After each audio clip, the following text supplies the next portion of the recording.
Ne cherche pas ta promu. Cherche le Dieu qui va te donner ta promu. Est-ce que tu penses que l'amour se calcule? Non. J'aimerais aujourd'hui te partager comment trouver la femme que Dieu a prévue pour toi. Mais surtout, je vais te dire qu'est-ce qu'il ne faut pas faire pour ta promu, pour trouver ta promu. Mais laissez Dieu te la donner. Je vais te raconter une histoire, mais je vais te sortir un principe, j'en suis sûr que tu n'as jamais entendu. Et juste avant de commencer l'histoire, je voulais savoir si vous pouvez pas juste poser un petit like, souscrire à la chaîne et mettre une petite cloche parce que tous les vendredis, il y a une vidéo qui sort. Donc allez-y, c'est gratuit. Et n'hésitez pas à commenter tout le long si vous avez des questions, des sujets qui peuvent faire vraiment le sujet de d'autres vidéos. Vous connaissez tous cette histoire de Jacob qui a voulu épouser Rachel. Vous la connaissez tous. Si vous ne la connaissez pas, je vais vous la paraphraser. Jacob a voulu épouser Rachel, qui était la seconde d'une famille. Quand il a voulu l'épouser, qu'il a voulu se faire alliance avec elle, son père lui a dit « Ok, mais tu vas devoir travailler 7 ans pour moi. » Alors Jacob, il dit « Ok, il n'y a pas de souci. » Il travaille 7 ans pour elle. Et le soir du mariage, écoutez comme c'est puissant. C'est juste extraordinaire. J'aurais pas voulu être à sa place quand même. Le soir du mariage, il fait alliance, donc il couche, il fait une seule chair avec. Et le lendemain, quand il se réveille, il réalise que c'était pas Rachel, mais que c'était Léa. Et là, il dit, mais pourquoi tu m'as trompé? Il a dit, chez nous, ça se fait pas de donner la seconde avant la première. Mais, et c'est là où il y a la pépite. Jacob voulait Rachel. Jacob avait un désir. Jacob voulait une femme. Il avait dans son objectif cette femme-là. Mais c'est Léa qui va venir transformer son cœur. C'est Léa qui va venir façonner son cœur afin de rétablir les bonnes motivations pour trouver la bonne femme. Donc la leçon aujourd'hui, l'enseignement aujourd'hui, c'est pas de vouloir Rachel, c'est de comprendre pourquoi Léa était dans son lit avant Rachel. Pourquoi aujourd'hui tu n'as pas d'épouse? Pourquoi aujourd'hui tu n'as pas de femme? Et de comprendre que l'amour ne se calcule pas et on ne peut pas calculer un amour, une conviction profonde, mais on peut préparer le tout afin d'accueillir sa promise et surtout d'accueillir Rachel et non Léa. Ok? Mais juste avant, je vais vous expliquer ce principe. Quand j'ai lu ça m'a... Pourquoi Jacob a eu Léa dans son lit et pas Rachel? Vous aimeriez le savoir? Et dans cet enseignement, il faut comprendre un principe fondamental. C'est que Dieu est un Dieu de justice. D'accord? Donc chaque étape que vous allez avoir, chaque étape que vous allez saisir ou prendre pour accueillir votre nouvelle épouse ou pour trouver votre nouvelle épouse est hyper important. Mais 2 secondes, je vais vous le dire, je vais vous raconter pourquoi il a eu d'abord Léa et avant Rachel. Mais j'aimerais aussi vous partager une chose importante. C'est que moi-même, quand je me suis fiancé avec mon épouse, pendant 1 an, il y a eu une préparation au mariage. Et est-ce qu'il faut coucher avant le mariage? Est-ce qu'on peut avoir les préliminaires avant le mariage? Est-ce qu'on peut consommer ou consumer le mariage avant le mariage? Et il faut comprendre une chose. Je ne vais pas te dire il ne faut pas, parce que tu sais ce qui est dans mon cœur et ce qui est dans ma bouche. Mais j'aimerais te dire, comme Jacob, si tu ne respectes pas certaines choses, à la fin, tu vas récolter le fruit de toutes tes étapes, de toutes tes erreurs. Et au lieu d'avoir la bonne femme, tu vas être trompé avec un mauvais colis. Je te le dis. Moi, quand je me suis mis avec mon épouse, pendant 1 an, on s'est regardé dans les yeux. On s'est fait des bisous. Mais on a travaillé en profondeur notre amour. Pourquoi? Parce qu'il fallait que quand je la rencontre pas parce qu'elle me donnait le désir sexuel de vouloir la rencontrer, le désir sexuel, de vouloir l'embrasser, le désir sexuel, même si c'est important, hein, attention. Hein. Mais mon amour n'était pas basé sur ce que elle pouvait me donner, mais sur ce que moi je pouvais lui apporter. Et pendant 1 an, on a posé des questions de profondeur, l'éducation de nos enfants. C'est hyper important. On est même allé dans la préparation au mariage à dire, on ne veut pas. Mais c'est important. À des questions qui, au début, j'ai dit, mais pourquoi il nous pose ça? Est-ce que si ta femme te trompe, tu lui pardonnes? Est-ce que si tu as un enfant handicapé, tu le gardes? Bien sûr, la Bible dit qu'il ne faut pas avorter, que l'avortement est une malédiction. Ok, on ne dit pas il faut pas. Mais c'est de se mettre en accord sur des points de profondeur. Afin que quand l'épreuve arrive, quand le problème arrive, que Léa ne soit pas dans ton lit au lieu de Rachel. Et ça, c'est hyper important. Et ça, c'est un principe fort que j'ai compris. Le mariage est avant tout une histoire de 2 personnes convaincues, qui savent, je sais que c'est ma femme. Comment trouver la bonne femme? La conviction ne s'explique pas. C'est un fait. Je sais que c'est ma femme. Je sais que c'est Dieu qui a prévu cette femme pour moi. Je le sais. Il y a quelque chose au fond de moi, une conviction. Et ça, c'est hyper important.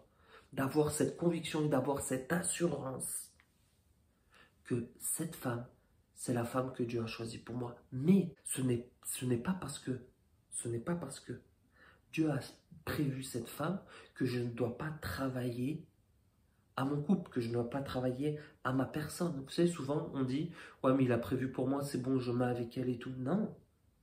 Le mariage, quand tu te maries avec ta femme, c'est le commencement d'un travail sur soi-même. C'est pas une fin en soi, c'est bon, je suis marié. Tu vas devoir travailler sur ta personne, mais en plus, tu vas devoir rajouter un autre poids, faut le dire, d'une autre personne où tu vas devoir travailler sur toi et tu vas devoir travailler avec elle. Donc, tu vas te rajouter un poids en plus, c'est pas un poids, l'amour, mais tu vas rentrer dans une difficulté qui va faire que l'épouse, la femme à côté de toi, ta femme, tu vas devoir en plus t'occuper de toi et de elle. Et si tu ne sais pas déjà t'occuper de toi et tu n'es pas clair et vrai avec toi, comment vas-tu pouvoir t'occuper de ta femme? Et je vous le dis, un mariage, ça se préserve, un mariage, ça se construit, un mariage, ça se prépare. C'est pour ça qu'il faut préparer d'abord nos vies. Mais j'aimerais vous continuer et vous dire cette pépite. Pourquoi Jacob a eu Léa au lieu de Rachel? Donc là, l'histoire où Jacob se fait se tromper, c'est Genèse 29. Si on tourne juste une page avant, Genèse 27, j'aimerais vous expliquer, mais c'est tellement... Dieu est un Dieu de principe. Si Dieu nous a donné des clés pour réussir dans le mariage, si nous ne respectons pas les clés que Dieu nous a données, comprenez, on n'est pas en train d'embêter Dieu, tu es en train de mettre un fardeau et des épines dans ta vie. Et c'est pour ça qu'il est important de travailler à la sainteté, de travailler. Est-ce qu'il y a de la pornographie? Est-ce qu'il y a de la masturbation? Est-ce qu'il y a de l'impudicité? Je vais devoir régler ces problèmes. Pourquoi? Parce que quand tu vas être avec ta femme, tu vas rajouter un fardeau avec elle. Et quand ta femme arrive à un moment, elle va être un peu fatiguée ou peut-être elle va avoir sa période de règles durant le mois. Qu'est-ce qui va se passer? Eh ben, tu vas aller te masturber dans les toilettes ou tu vas vivre un film pornographique pour te faire du bien. Tu comprends? C'est pour ça qu'il est important de régler sa vie. Et j'aimerais maintenant vous partager pourquoi Léa a été dans le lit avant Rachel. Et c'est important de comprendre pour votre vie que tous les petits détails pour arriver à la femme que Dieu a prévue pour vous sont importants. Isaac, qui est le père de Jacob, qui est le deuxième, et Ésaü, qui est le premier. Isaac, le père, est souffrant, il va mal, et il dit, je sens que je vais bientôt mourir, et j'aimerais donner la bénédiction. Il dit à Ésaü, je paraphrase, va chercher un gibier, prépare tout ça, afin de libérer la bénédiction. Et à ce moment-là, donc il part chasser le gibier, et Rebecca, la maman, entend cela, et va voir Jacob, le deuxième, et lui dit tout ce que son père a dit à son premier-né. Il lui dit, va chercher un gibier, ton père aime celui-là, on va lui préparer.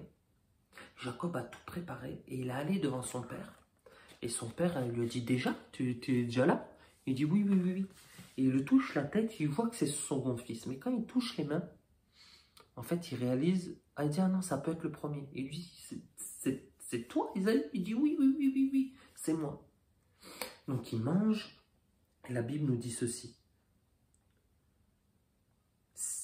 Il dit, si mon père me touche, il saura que j'essaye de le tromper. Et j'attirerai sur moi, c'est important, une malédiction et non une bénédiction.